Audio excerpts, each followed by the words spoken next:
Hello, hello, hello, hello. What's up? Hey, hi. Whew. Jesus, that's quite warm in here. Spotlight. Yeah, that was my live set. The Dune live set I played the first time last Saturday live in Zurich and now here on YouTube. And yeah, I hope you enjoyed it. Can you actually hear me? Let me quickly. Sorry, I need to adjust some things here. Very sorry. Let me see. Where are we? Okay. That looks quite good. Microphone should get through. Yeah. Oh, wow. So many people writing. Damn, that's amazing. Oh, God, I need to catch up on this. Thank you all so much for joining. I really appreciate it when people are lending me their ears and their eyes in this case. So big thanks, and yeah, very happy of this set. Would love to hear your thoughts as well. Some improvement ideas or what could be done better. Probably also playing this one over the summer. I have a couple of things already lined up, which I'm very excited to share very soon. Also one festival in Germany, which I'll be playing, which is super nice. So yeah, good stuff coming. And yeah, if you have any questions, as always, I love to chat with you guys. So yeah, I'm always happy to chat through and speak with you about kind of like what you want to know. What was going on here? Let me see if there are actually some questions in the chat. Where is the Digitakt? Actually, the Digitakt I removed from my music already some time ago. Not from my music directly, but from my live set, because I want to have this as compact as possible. And also I want to have, or I found out for myself that focusing on just two devices actually is more than enough, because here with the push I'm triggering all the clips, and then I have here the parameters which I also need to tweak the performance effects, and then as you have seen I'm playing the Moog basically completely live, changing all the parameters on the fly, sometimes also playing it with the keyboard, and that's already quite a lot to take care of. So the last set I played before this one, I already had the Digitone still with me. But during the live set, I realized, okay, it's a little bit too much, because at one point I actually got to the point where I completely forgot to kind of like tweak the parameters on the Digitone. And then I thought, okay, why is this sounding so weird? And then I realized, okay, I just forgot to tweak the parameters. So all these were indicators to see, okay, it's just a little bit too much. That's actually been in use here in this set. So I decided, okay, I just want to minimize it and focus on the on the things that I found to be most important for me. So that was the Ableton push and then the Moog. And the cool thing is with the push 3, right now I don't use it because I have everything connected with my other audio interface, which is a little bit out of screen here. But actually on the live set I played, or the live show, I just used this one here as an audio interface. So I even needed to bring a mixer or a sound card, which is super nice. So yeah, very compact setup, just these two devices for performance, and the laptop is running in the background just for for processing effects, for processing the stuff that can't be processed by the push standalone, like third-party plugins. And yeah, that's basically it. But I still use the Digitone and Digitakt a lot in my studio productions. So they are not gone. They're just kind of like made room in the live set for some other stuff. If possible, reduce the kick drum by a few decibels. It's drowning out your nice mids and highs. Oh, really? Is it? I actually, funny enough, I just made some tweaks this today to my mastering chain.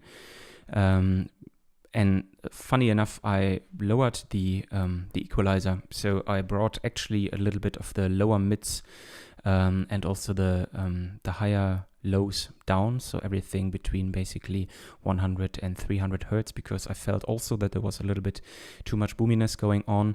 On my headphones it sounds fine, but yeah, would love to hear your thoughts if you have some systems on your at home where you thought, okay, this was definitely a little bit too boomy for the kick drum.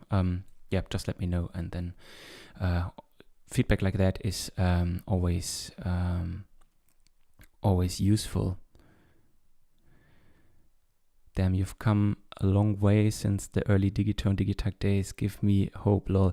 Yeah, actually, like the split screen. Thank you, Bobo. That's super cool. Yeah, so new kind of like format which I tried here, and I also have to say I really like it. So yeah, and yeah, I mean, early Digitone, Digitakt days. It really was already a long time ago.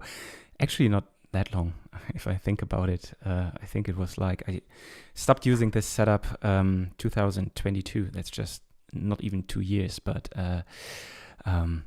yeah. But I still like this combo. I'm dreaming right now. I don't have here not enough space, but I would love to kind of like split my equipment into 2 parts. The first one is kind of like an DAWless setup that I use for creation on the go, basically. So I have this always set up and can play with it without the computer running, and just use it for music creation. And then I have my live performance setup. So once the DAWless setup is running, I can record everything in Ableton, chop it up, do some fun stuff with it here on these 2 devices, use some of the MIDI maybe on the Moog. And yeah, all these are thoughts when one day I'll get a bigger studio, because here I just have this table, and yeah, here is already a little bit occupied. Maybe I'll readjust this a little bit, but yeah, let's see.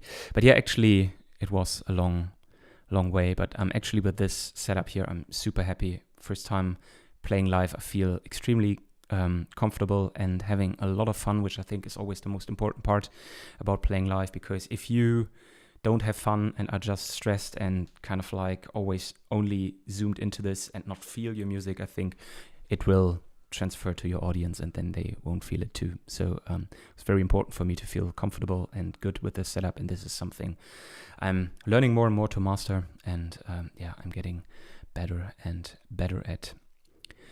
Greetings from Frankfurt, Germany. I assume this is Frankfurt, so greetings back. Not very far here from Cologne, so greets to Frankfurt.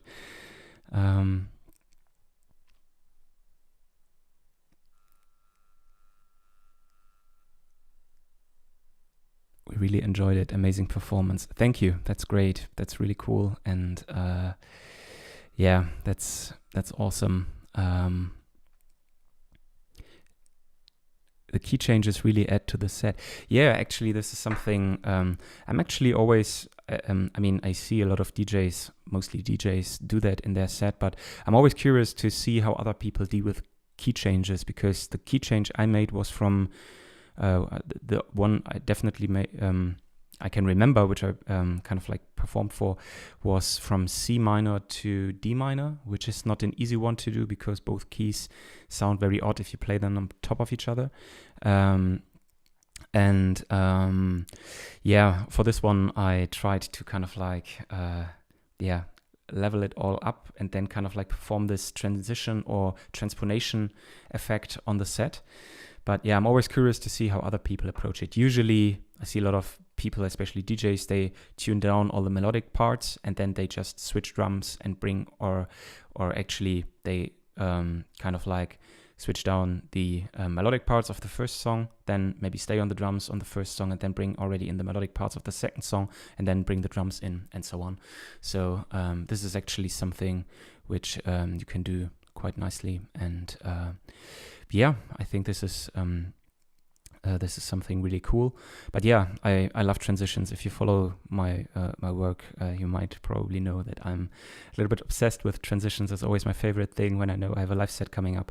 I always try to work on these transitions and make them as smooth as possible, bring in some new ideas, also bring in some completely randomness, like in the last transition, the second to last transition I did in this set, where we suddenly had this weird Moog sound, which is super nice. It's actually a preset of the Sub 25. It's the last preset, I think, and it's just like this random bleeps and blobs. But sometimes it's just cool to play that on top of all the other stuff. So yeah, that was good.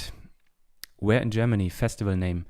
I'm not sure if I can say that yet. Stay tuned. So it's definitely here in Western Germany, and it's a festival where you actually can't buy tickets. You need to kind of like how do you say that? You need to apply for that, and then you can win them because they have very limited capacities. And then basically it works a little bit like Fusion, if you know that festival in Germany. So yeah, stay tuned.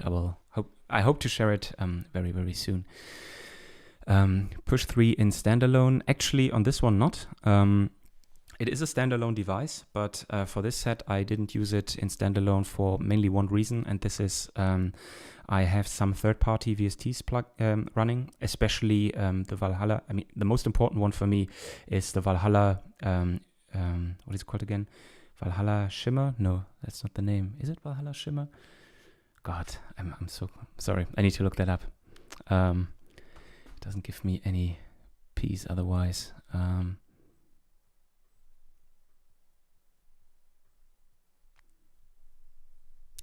Where is it? Valhalla Supermassive. Oh my god, my brain. Sorry. Yeah, use this all the time and forgot the name. Valhalla Supermassive is a device actually I don't really want to get rid of or can't really get rid of because it's very essential to play Dune, the opener I played in this set.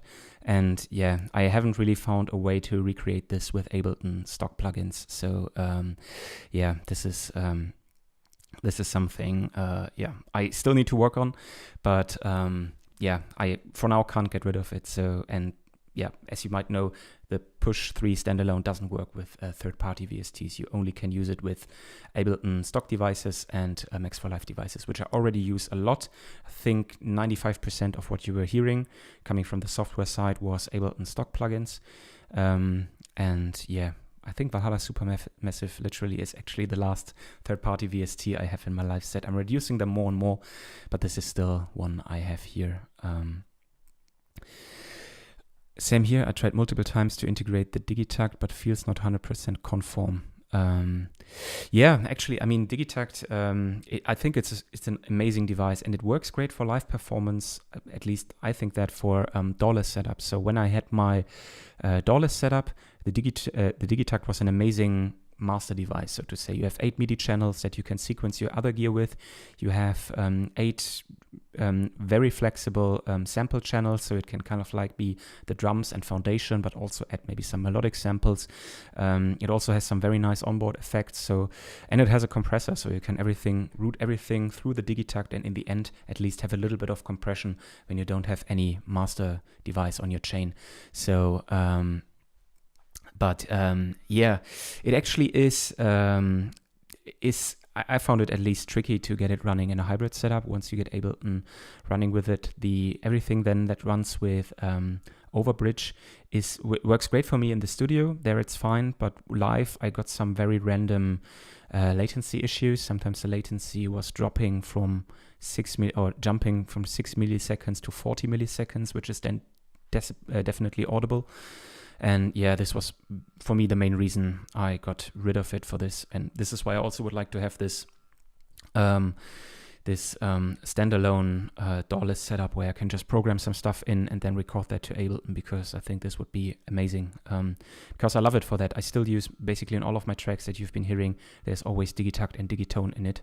I then program it on the device itself or sequence it via Ableton and then just record it into Ableton and play it back in my live sets. So yeah, that would be kind of like the dream setup. Sounds nice on Neumann NK HK120. Oh, nice. That's great. These are the studio monitors, right? They are really cool. Are you using live drum racks for the percussive elements? Yes, in some cases, yes. In some not. In some I use just percussion loops. Most of them I created myself. So I have basically a bunch of percussion going, and then when I like that, I record that to audio and then have that playback as an audio clip, so that I don't use that much CPU. And but yeah, sometimes I use drum racks for creating percussion loops. It works very nice. But as I said, a lot of times I also reach for the Digitakt and just have it running along with my stuff that that I have going on here, and then just program some random stuff, and this way come up with some cool percussion loops. And then I record this as one audio loop in Ableton and have it playing back there. So yeah, actually to answer your question, both. So both drum racks and also kind of like normal audio loops. What are your top beats? Do you also experiment with bass tracks? Don't know exactly what you mean with that. Do you mean kind of like if I always have a same setup for the bass frequencies? Actually, I haven't. I mean, with every song I try to make it a little bit different. I have some kicks, for example, I like to reach out to mainly 808s and some 909 based kicks, which just work good for me, and I try those and then of course shape them to match the overall sound of the song. But yeah, this is definitely something I'm using. The sub bass sometimes hit the resonance frequency of my HomePods, leading to droning, but it was nice, to be honest. Okay, this is weird. Actually recorded this set and tested it also on my also have an HomePod, the mini one, and there it was quite fine. Maybe it was also a little bit driving it too much into the limiter, which actually is not. It's not driving that much into the limiter. But yeah, I'm using, actually for this set, I'm using the color limiter from Ableton, which I really like, but it definitely warms up the lows a lot. So maybe I need to dial that back a little bit. But yeah, that's good feedback. So I will keep working on my mastering chain. Which pad VST you use? Different ones. Mainly, I have to say, I think my favorite one for pads right now is Wavetable, Ableton stock Wavetable plugin. It's amazing. It sounds great. It's super flexible. But recently, I just upgraded to Ableton Live 12. And I also recently tried a lot the Drift synthesizer, which already was introduced with Live 11. Also all versions of Live 11, which is great. So you can also use it with the Ableton intro or light version. I'm not sure what the name is. And this one is also fantastic. It sounds super nice. I also use it a lot for ARPs. It's a very simple synth, but it has a lot of very nice sweet spots. So you can create very nice analog modulated sounds with it. And then recently, actually, I'm getting more and more into the new Ableton devices that come with Live 12. There is this new synth that I also forgot the name of. I just started using it and really liked it. Let me quickly look that up. What was the name? Melt. Yeah, Melt is a cool one. I'm currently experimenting with. Then of course Granulator 3, not a synth, but a very nice grain synthesizer. And then of course the raw device. It's a saturation device. It's not a synthesizer, but to be honest, the feedback and all the modulation opportunities it has makes it kind of like its own instrument. You can feed any audio in it and then just get crazy and get really nice results. And yeah, this is something I've been doing a lot recently and really enjoying. So yeah, maybe I will do that in a future video too. Let's see.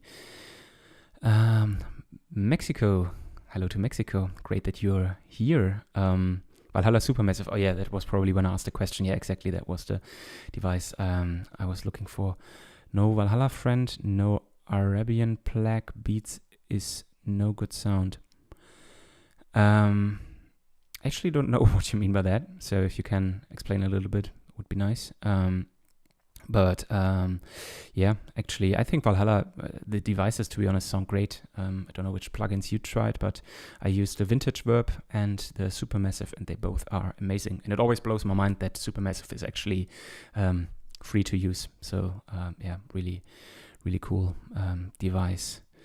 Right, greetings from Sulz. Hey, greetings back to the neighborhood. Hope you're well over there. Just actually last year played a gig in Sulz in Die Bank, which is an amazing place. So yeah, cool to see some Cologne people here. What is your favorite synthesizer? Oh, different ones. I would say the first one I got into and fell in love with was the ELEKTRON Digitone. I still love it. I think it's an amazing synth for everything. It has a great sequencer. It has a great sound. Has very nice onboard effects.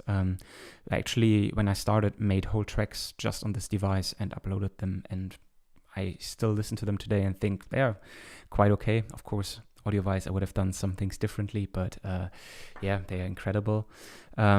And then, yeah, Moog. I love Moog synthesizers. I love the sound of it. The Moog Sub 25 here, I really started to fall in love with it. I had some troubles in the beginning, to be honest, but that was mainly due to the fact that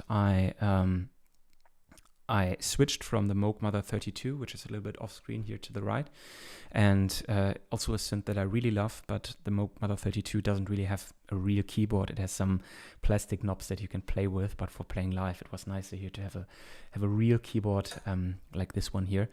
So yeah, I switched, and then, as always, when you switch instruments, there's some issues getting used to it, finding the right place for it in your setup, getting it right in the mix and all of that stuff.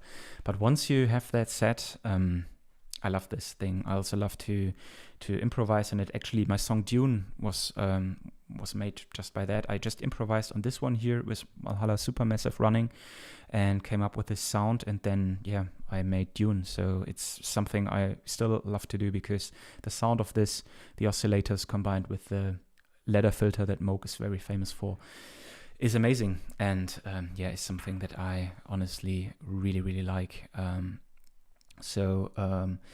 Yeah, this is definitely a favorite. So I would say these three probably. And of course, there's some great software stuff too. Speaking of software, probably, like I said, Ableton Wavetable is one of my favorite ones. Then I've used the Native Instruments Monarch a long time before I got actual real analog synthesizers. It also sounds great. I really like it. And yeah, there's some great stuff too. Diva from Yuhi. It's also a fantastic sounding synth, very CPU heavy, but a great sounding synth. But yeah, it's really nice. I'm using the original HomePod, so that explains why the bass was more pronounced in my living room. Okay, yeah, that makes sense. Yeah, I have just the mini in there. It was fine. Maybe I need to take care a little bit more about bass frequencies. But actually, in the venue I played last Saturday, we also had a subwoofer, and there everything sounded fine, and the bass was just right. So yeah, it depends really. And this is kind of like the tricky thing about mixing and mastering. It's so hard to get your mix to transfer properly across all different systems. If you manage to do that, then I think you're kind of like top level mixing. But yeah, I always try, and I think I improve over time, but it's still hard, especially when you do all the stuff yourself. Sometimes I give my songs out for mastering to other people, but yeah, often I master them myself, and it's very hard to produce songs, mix them, and master them. But yeah, if you're running on a low budget, then it's quite tricky. Hi from Holland. Hey, cool to see some Dutch people here. Welcome. Can you recommend a synthesizer with a lot of bandwidth? That's a good one. I mean, there is things out like, I heard a lot of good things. I have not tried it yet, but a lot of people say good bread and butter synth, hardware speaking, is the Novation Peak, which covers a lot of different territories. I have not tried it myself, but I heard great things from it. The Digitone, it's an FM synthesizer, so you get this metallic, very characteristic sound. But the good thing is it has a simplified FM engine in a good way, so you can also find some sweet spots. It also has a lot of drive functions, so you can actually make it sound quite warm, so to say. So it's actually could also work nicely. It also has an onboard sequencer and, like I said, onboard effect. So it's a very nice all-in-one in a very compact box. It also can play polyphony up to 8 voices. And yeah, this is something, for example, you don't have on the Moog, which is why I wouldn't consider a Moog, at least this one and the 32, a very good, yeah, kind of like bread and butter synth, or how did you say it? Yeah, a synth with a lot of bandwidth, because you can't play really chords on this one here. You can play duophonic, like I do here, for example, on the, oops, sorry, on the setup for Dune. So I can basically play 2 different tones at a time, but the moment I add a third one, it doesn't really play the chord. So it's great for lead lines, it's great for basses, it's great for arpeggios, which I use it a lot for, but I wouldn't say it's a great overall synth, because making chords on it is quite tricky. And then, of course, software-wise, still, I think Ableton's wavetable, to be honest, is incredible. I use it for already so many different things. I even created percussions with it. So it's very versatile, great to use. It has a huge modulation matrix that you can modify your parameters with a lot, and it's a ton of fun to play around with. So it's really cool, and I can highly recommend if you're an Ableton user. What are your thoughts on Serum? Actually, I haven't tried Serum, to be honest. I've never purchased it, so I never used it. I did purchase another classic synth, which I used in the beginning, was from Native Instruments, Massive. I didn't really I know a lot of people swear on it, but I didn't really get into it and into the workflow, and didn't really like it. So I got rid of it quite soon. And then I had some other synths where it just made click, like the Monarch from Native Instruments, or like I said, the Ableton stock synthesizers. And this is what's, I think, really important also for me, is to in the end feel an instrument that it clicks and resonates with me, that I have the feeling, okay, I can very quickly get some nice results out of this and actually have fun playing it, because when it just feels like work, dialing on the parameters, that's not what music making should be about, at least in my opinion.